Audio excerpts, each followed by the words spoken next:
بسم اللہ الرحمن الرحیم۔ صحابہ کرام نے پوچھا، یا رسول اللہ، کون سا اسلام سب سے افضل ہے؟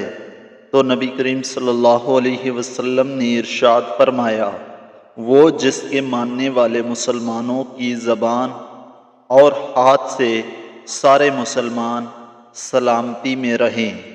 صحیح بخاری حدیث نمبر 11۔ آپ صلی اللہ علیہ وسلم نے ارشاد فرمایا، تم میں سے کوئی شخص ایماندار نہ ہوگا جب تک اپنے بھائی کے لیے وہ نہ چاہے وہ جو اپنے نفس کے لیے چاہتا ہے۔